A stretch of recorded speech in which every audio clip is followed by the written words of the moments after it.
Everybody serves a master. Most people never find out who theirs is until money asks them to choose.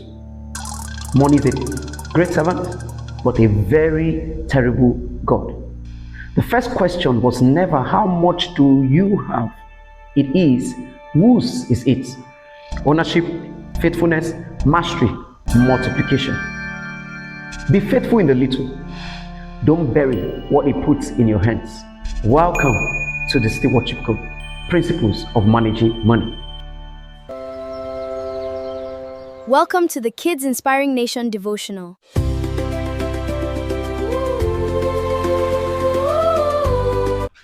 Hello everyone and welcome to our series on stewardship. This is the Kids Inspiring Nations devotional. Let's go to Luke chapter 19 and verse 13.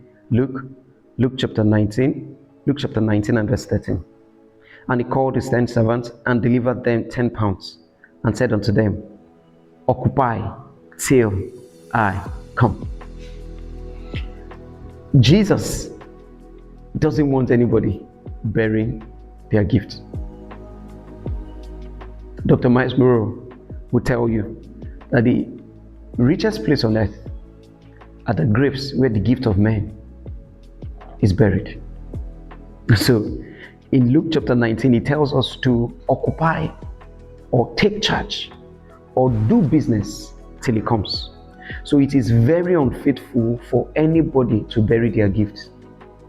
It is very unfaithful for anybody to bury the resources that God has provided them with. Understand that occupy means that you engage with whatever it is He's giving you productively. It means that you are productive. He gave them £1. For a number of us, He gave us our life.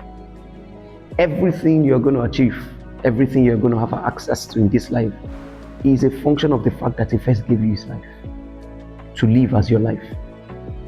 That's why it's called lifetime. So it's a time given to you for life, and it must be engaged productively.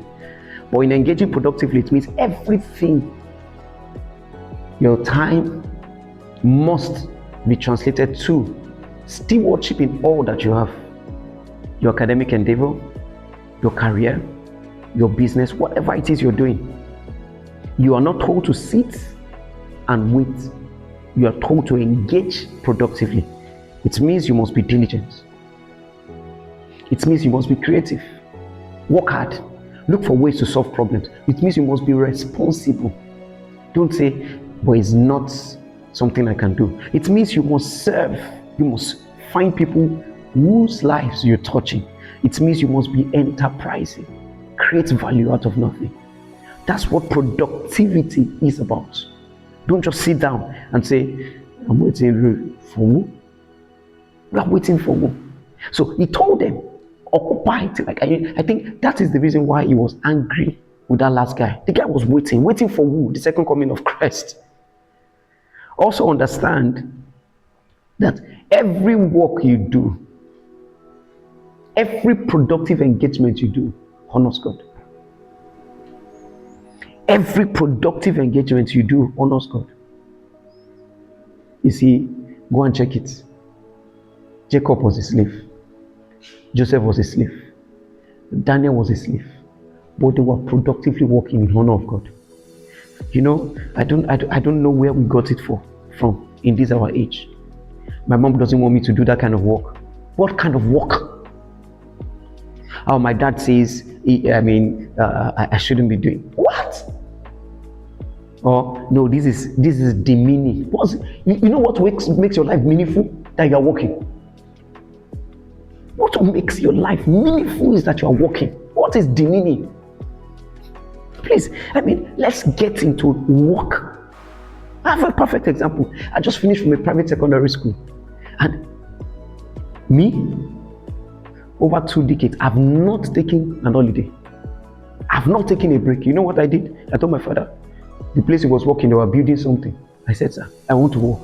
He said, but you know I'm one of the managers. I said, no. It is work that gives a man a sense of value. So you know what I did? Secondary school graduates, I carried block. I carry block. Now see what happened. Within the first week of carrying block, they say, this guy, you look smart. Can you read and write? I said, yes, I can. Then I became a clerk to those who I was carrying block, but I went to work.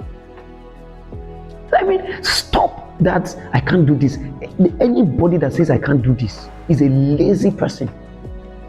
Don't ever say I can't do this. Every work you do, honor spirit.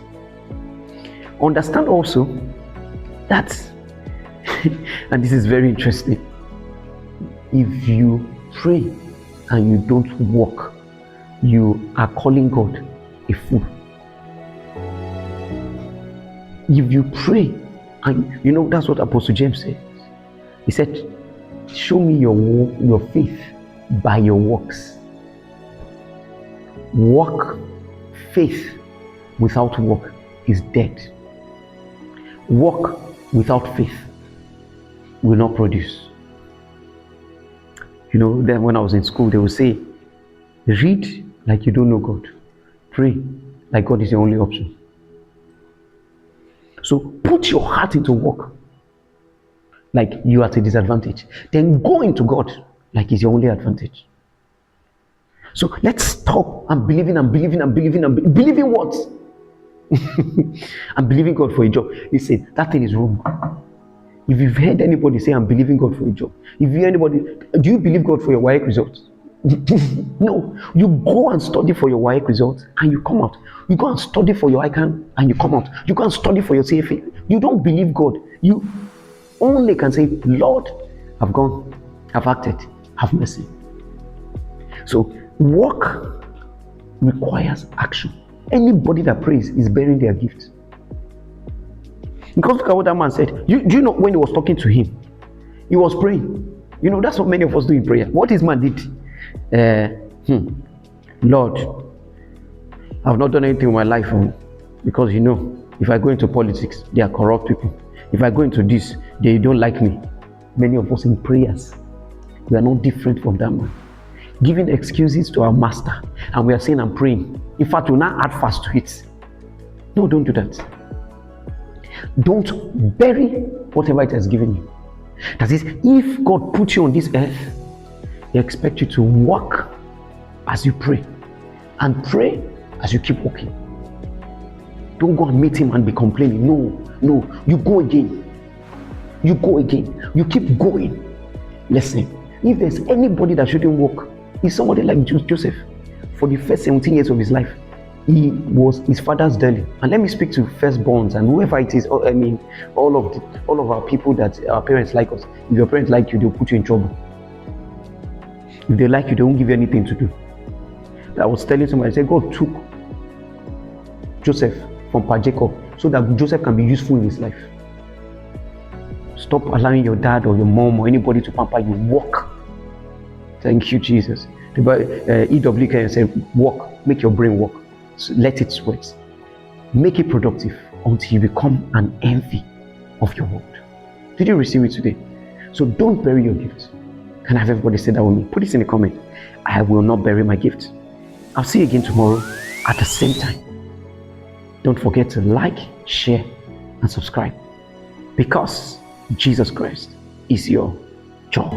Thank you for listening today. Join our Kids Inspiring Nation community on Telegram at t.me/Kids Inspiring Nation. Share your testimonies and prayer points on WhatsApp +234 811 349 4684. Always remember, you are not just growing older, you are becoming a God child to your generation. Keep taking quantum leaps of joy, because Jesus Christ is your joy.